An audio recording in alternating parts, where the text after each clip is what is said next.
While listening to the Chicago autumn wind beating against the hospital windows, Rachel Harris finished her last rounds of the night shift. She had been working as a nurse at St. Mary's General Hospital for 7 years. Dragging her tired body back to the nurse's station, she found a message from her fiance Michael on her cell phone. "Good job today. I'll be late working on blueprint revisions. Go ahead and sleep."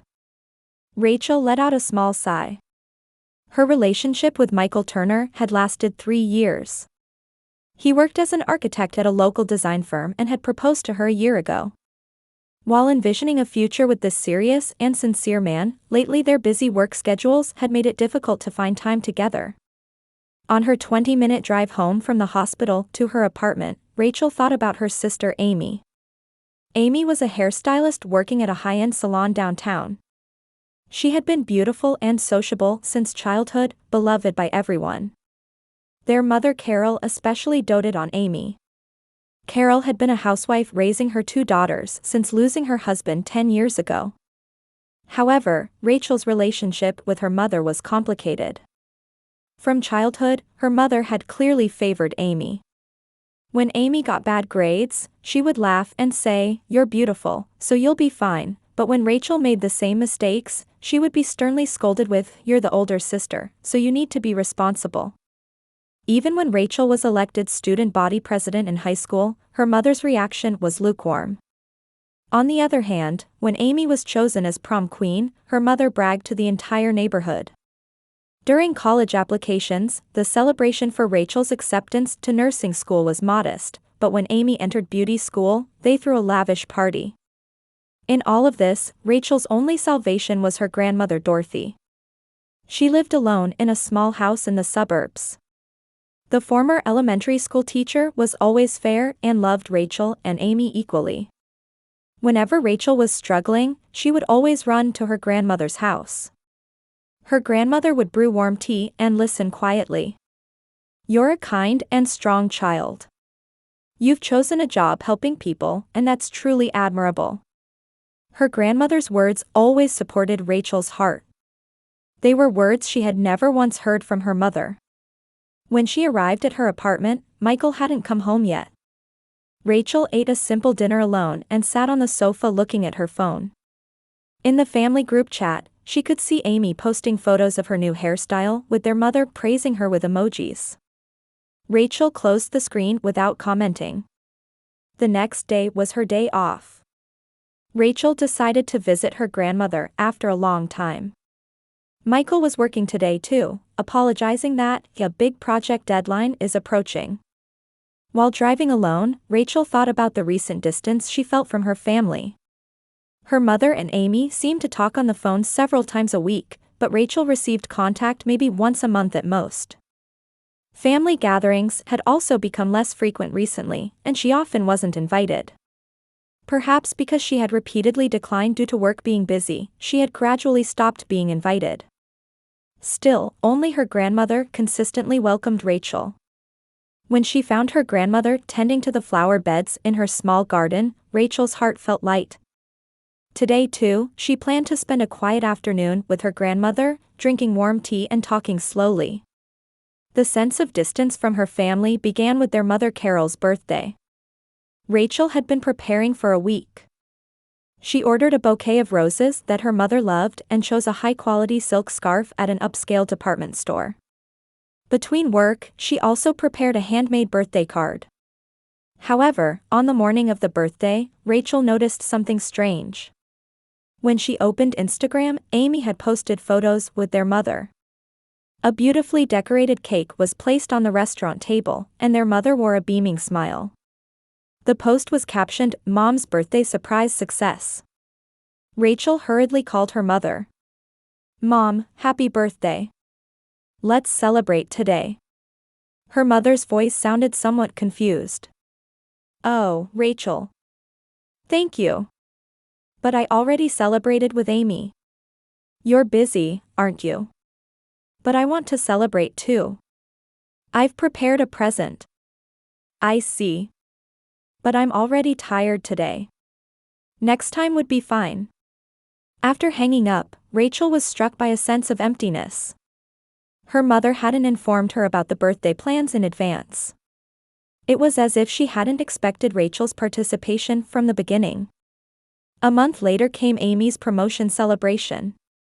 Rachel happened to find photos of her mother and Amy dining at a restaurant on Facebook. The post read, "Celebrating Amy's promotion." She became a store manager. Rachel was surprised and immediately sent Amy a congratulatory message. "Congratulations on your promotion. When shall we celebrate?" Amy's reply came hours later. "Thanks, sis. But I already celebrated with Mom, so it's okay." "You're busy, right?" The same words. Rachel felt something cold in the depths of her chest. In November, as autumn deepened, Thanksgiving season arrived. Rachel looked forward to spending time with her family as usual. Michael was also planning to join. However, a week before Thanksgiving, her mother called. "Rachel, about this year's Thanksgiving, you're busy with your hospital work, aren't you? You don't need to push yourself." "No, I've taken time off this year. Michael says he wants to come too." She could sense slight agitation in her mother's voice. "I see. But I'm thinking of having a small gathering this year." "I'm sorry about you too." "A small gathering? Just Amy and me?" "You're a young couple, so it would be more fun for you to spend it together, wouldn't it?" Rachel was speechless. Spending Thanksgiving as a family was a long-standing Harris family tradition. Even after their father died, the three of them had quietly spent it together. She never thought she would be excluded. "Mom, did I do something wrong?" "Of course not. It's just that you're busy, and we're getting older, so we want to spend it quietly." After hanging up, Rachel explained the situation to Michael. Michael looked confused. "That's strange. Your mother has always valued family gatherings." "Yes. But maybe I'm in the way lately." "That can't be true. There must be some reason." However, in Rachel's heart, anxiety was turning into certainty. Christmas in December made that certainty definitive. Every year, the Harris family had a tradition of exchanging presents on Christmas Eve. Rachel prepared heartfelt gifts for both her mother and Amy. However, when she arrived at her mother's house, only Amy's and her mother's presents were placed under the tree. When Rachel presented the gifts she had brought, her mother and Amy were clearly flustered. "Oh, Rachel. I'm sorry, I was thinking we wouldn't do gift exchange this year," her mother said. But presents were already placed under the tree. Clearly, only Rachel's gift hadn't been prepared. "It's okay, Mom. I don't mind," Rachel smiled, but her heart was frozen. Amy awkwardly averted her gaze. "Sorry, sis. I'll buy you a proper present next time. It's really okay. I'm happy just being able to give you both presents." That night, Rachel returned to her apartment alone. Michael had gone home to his family. In the quiet room, she tried to sort out her situation. One day in January, Rachel discovered a decisive fact. While checking her phone settings, she noticed she had been removed from the family group chat. Previously, all three of them had been in a group chat called Harris Family, but she had been excluded from that group at some point. When she tried searching for new group chats, she found one named Mom and Amy. Rachel wasn't invited. That night, Rachel called her grandmother Dorothy. "Grandma, have you talked to Mom or Amy lately?" "Yes, Amy stopped by last week. She seemed very busy but looked well." "How about Mom?" "Carol is fine too. She was worried about you. She said you've been so busy lately that she can't get in touch with you." Rachel smiled bitterly. The reason they couldn't get in touch was that they weren't contacting her. "Grandma, I feel like I'm being distanced from my family lately." Dorothy paused before answering. "I don't think that's the case, but if you feel that way, it's important to talk directly. Families sometimes have misunderstandings and miscommunications." "You're right. I'll make time to talk next time." However, deep in her heart, Rachel knew this wasn't just a misunderstanding. Something had changed. And she still didn't know what had caused that change. On Valentine's Day evening in February, after enjoying dinner with Michael, Rachel was thinking about her situation. While it was painful to accept the reality of being alienated from her family, she also realized she had people who loved her. Her relationship with Michael, her colleagues at work, and above all, her grandmother Dorothy's presence supported her.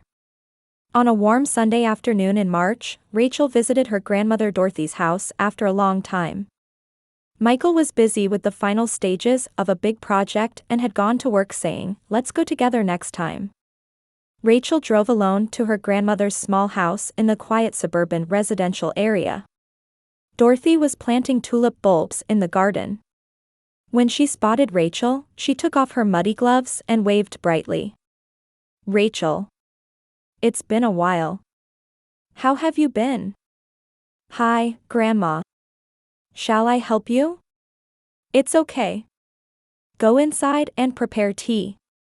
I'll finish up soon." Rachel went to the kitchen with familiarity and brewed Earl Grey, her grandmother's favorite. She placed flowered teacups and saucers on a tray and added homemade cookies. When her grandmother came into the living room, they sat facing each other at the small table by the window. "Have you seen Mom or Amy lately?" Rachel asked after taking a sip of tea. "Amy stopped by last week. She seemed very busy but happy," Dorothy said with a smile.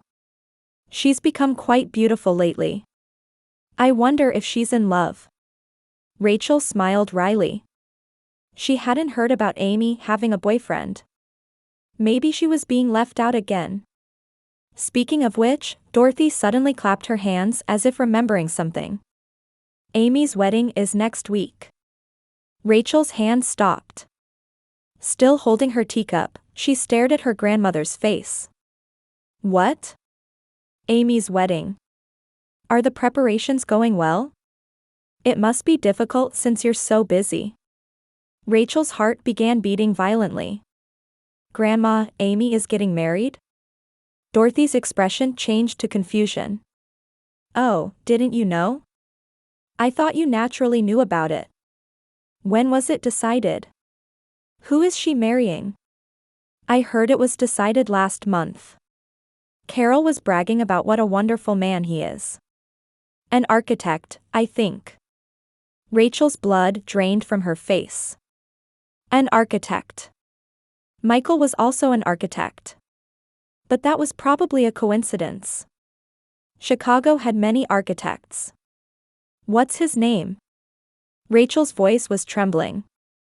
"I think it was Michael something." "Turner?" The teacup clinked against the saucer. Rachel's hand was shaking. "Michael Turner?" "Yes, that's it. Carol showed me a photo saying he was very handsome." Rachel stood up. She felt as if the room was spinning. This must be a dream. It had to be a nightmare. "Rachel, you look pale. Are you okay?" Dorothy stood up worriedly. "Grandma, I have an urgent matter. I have to go home." "But you've only had half your tea." "I'm sorry." Rachel hurriedly grabbed her phone and bag. "I'll visit again another time." Jumping into her car, Rachel dialed her mother's number with trembling fingers. After 3 rings, her mother answered.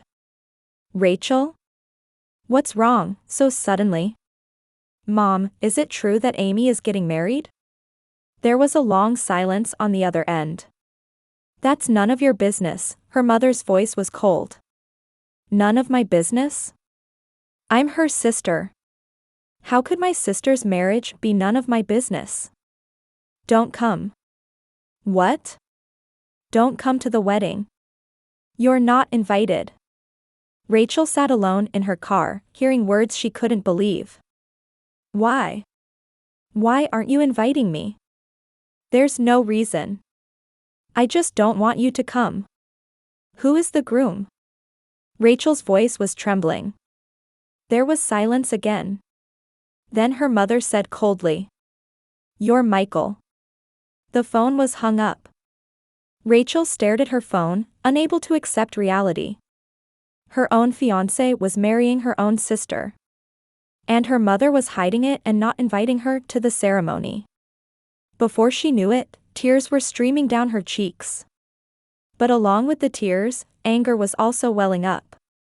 How long had the man she had dated for 3 years and been engaged to for a year been involved with her sister? How long had her mother known about it?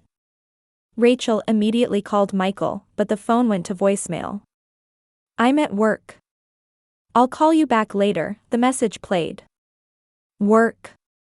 Was he really working? When she got home, Rachel waited for Michael's return. At 7 o'clock in the evening, he opened the door and came in as usual. "Good work today. You went to your grandmother's house today, right? How was it?" Michael smiled as if nothing had happened. Rachel looked at his face. She had loved this man for 3 years. She had promised to marry him and believed they would build a future together. "Michael, is it true you're marrying Amy?" Michael's expression changed instantly. His smile disappeared and his face turned pale. "Rachel, that's... Is it true?" Michael silently sat down on the sofa. That was his answer. "Since when?" Rachel's voice was quiet, but that quietness was terrifyingly calm. 6 months ago, Michael covered his face. "But at first it was nothing. It's just that you were busy with work, and Amy was there to talk to." "Talk?" "About my relationship with you. Lately, I felt like things weren't going well between us, so I consulted Amy." Then you fell in love with my sister?" Michael didn't answer. "What about the engagement ring? What happens to our engagement?" "Rachel, I'm sorry. I'm really sorry. But being with Amy, I never thought I could be this happy." Rachel stood up. "Get out. Get out right now." Michael hurriedly packed his things and left the apartment. Left alone, Rachel sat down on the sofa. But no tears came. Instead, quiet anger burned deep in her heart. The next day, Rachel began researching wedding venues on the internet. She found out that the ceremony would be held the following Saturday at a small church in Chicago. It seemed to be a small ceremony with only family members attending. Rachel made a decision. She needed to see the truth with her own eyes. She had to witness this secretly held wedding herself. On that Saturday morning, Rachel put on a black dress and headed to the church. The ceremony was scheduled to start at 2 p.m. She parked her car behind the church and quietly sat in a back pew. At 2 p.m., organ music played. And Rachel saw with her own eyes, her sister Amy in a white wedding dress taking Michael's arm and walking toward the altar. The only attendees were their mother Carol and 2 aunts, a lonely wedding. But Rachel remained calm. She took out her phone and quietly began recording. She needed to document this entire event. While sitting in the back pew of the church, Rachel calmly operated her phone's camera. When the pastor asked, "Do you, Amy, take Michael Turner to be your husband, to love and cherish, in sickness and in health?" Amy smiled and answered, "I do." To Rachel's ears, that voice sounded hollow. In the attendee section sat their mother Carol and aunts Patricia and Margaret. It was a lonely wedding with only 3 people. Rachel thought ironically that a wedding that should normally be bustling with relatives and friends had become so small-scale, probably because of their guilt. "We will now exchange rings," the pastor's voice echoed. The moment Michael placed the ring on Amy's finger, Rachel's camera captured that scene perfectly. A year ago, the same man had put a similar ring on her finger, and now he was doing it for her sister. "You may kiss the bride."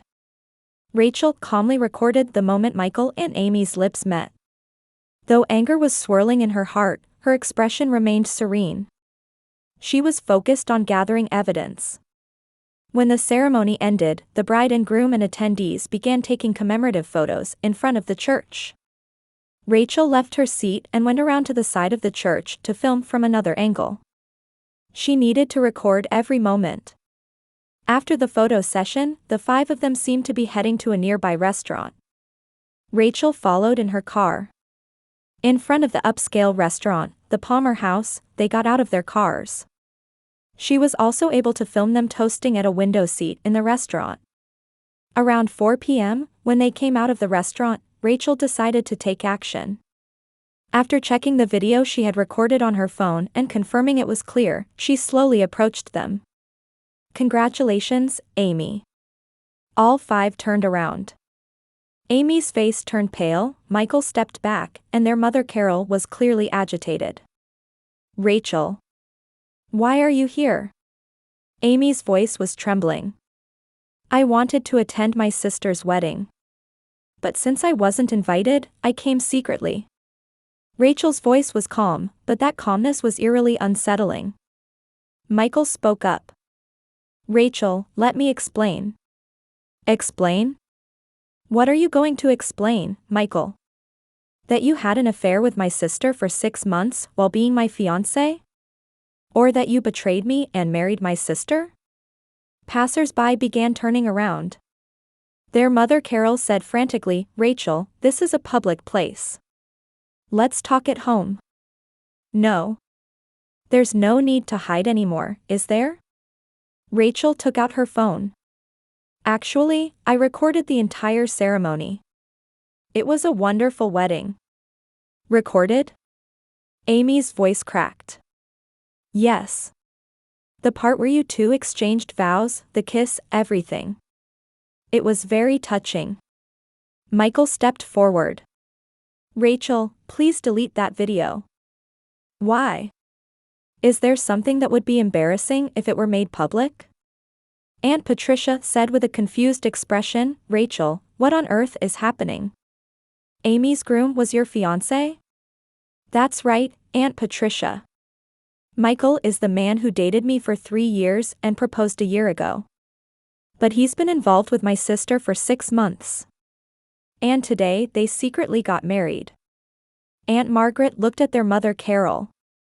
"Carol, is this true?" Their mother couldn't answer. Rachel began operating her phone. "Since we're here, let's let everyone see this wonderful wedding. What are you planning to do?" Amy asked, turning pale.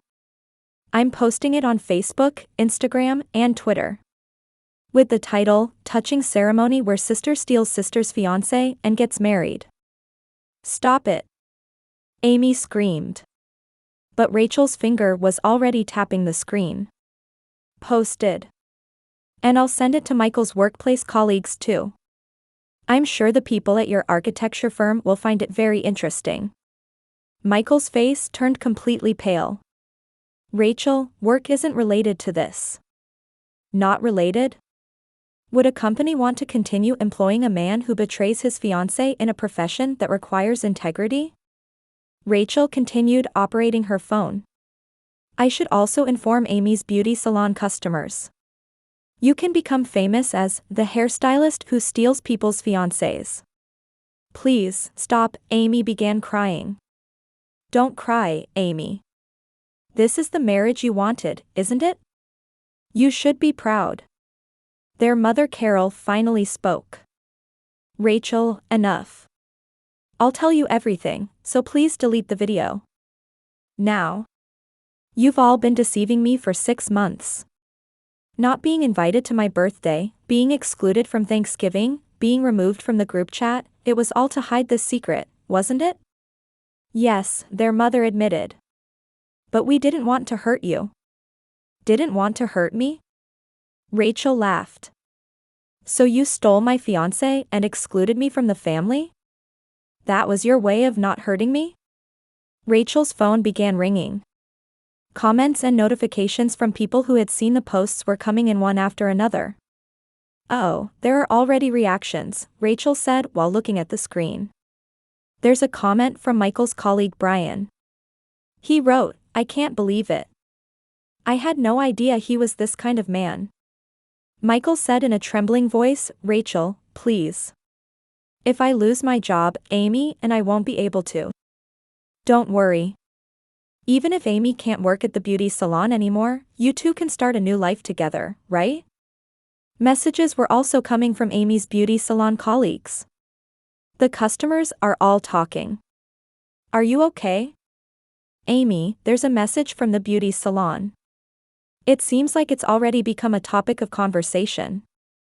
Even passers-by were starting to point at these 5 people while looking at their phones. The power of social media was tremendous, and it was already becoming a topic in the local community. Rachel, please, their mother pleaded. Mom, I just told the truth. There was no need to secretly get married, was there? You should have announced it proudly. Rachel also sent the video to the relatives group chat. There's also contact from cousin David. He wrote, "What a terrible story. Are you okay?" Finally, Rachel sent the video to local information sites as well. Let's let the community know too. As the couple who stole someone's fiance and secretly married, and the mother who covered it up. The 3 were completely cornered. Under the gaze of passers-by and with phone notifications constantly ringing, they could no longer hide. This is the end, Rachel smiled peacefully. It was a lovely wedding. Be happy. With those words, Rachel began walking toward her car. She could hear the aunt's confused voices and Amy's crying behind her, but she didn't look back. 3 days later, Rachel's phone had hundreds of encouraging messages from friends, colleagues, and relatives. Meanwhile, the social standing of Michael, Amy, and their mother Carol rapidly deteriorated.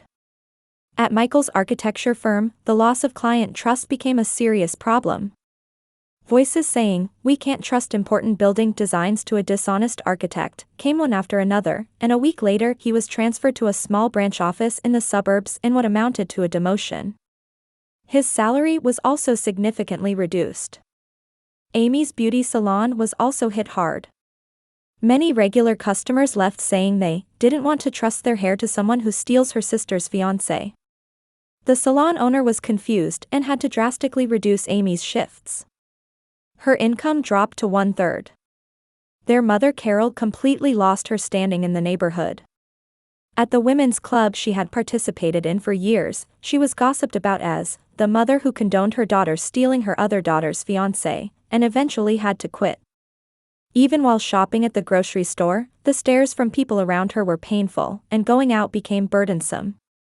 2 months later, Rachel visited her grandmother Dorothy's house. The tulips Dorothy had planted were blooming beautifully in the garden. "Rachel, you look well," Dorothy welcomed her warmly.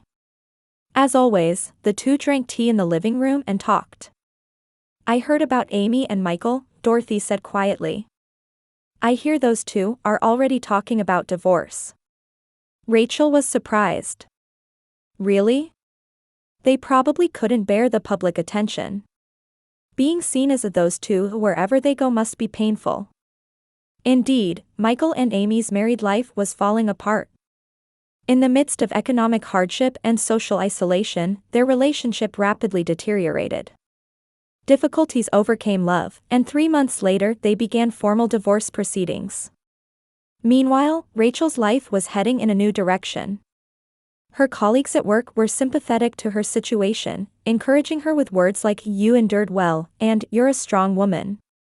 In this context, she met David Johnson, a newly assigned emergency room doctor. David was an honest doctor who had a good reputation at his previous hospital. When he learned about Rachel's situation, he said, "Because you've been hurt in the past, you've become a kind person who understands others' pain." Through work, they gradually became closer, and 6 months later they began dating. One Sunday afternoon, Rachel visited her grandmother's house with David. Dorothy really liked David, saying, "This man has trustworthy eyes." While drinking tea in the garden, Dorothy said, "A real family isn't just about blood relations. Relationships where people cherish each other, support each other, and have no secrets, that's what family is."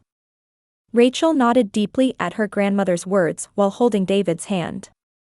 What she had lost in her relationships with Michael, Amy, and her mother was significant, but through that she had learned what was truly important. Do you regret recording the video at that time? David asked. No, Rachel answered calmly. Continuing to hide the truth would have hurt more people. I was just protecting myself. Afterward, Michael and Amy moved to different cities. Their mother Carol lives quietly alone. There were apologies from all three, but Rachel didn't respond. Time alone wouldn't be enough to repair broken trust. A year later, Rachel and David got engaged. This time it was a transparent relationship with no secrets. Only grandmother Dorothy, workplace colleagues, and people who truly loved Rachel were invited to the wedding. During the ceremony, Rachel thought, true happiness isn't something you obtain by deceiving or hiding from someone. It's something you can only get by living honestly and with integrity. As grandmother Dorothy said, a real family isn't about blood relations but about connections of the heart. Rachel had begun walking proudly into her new life.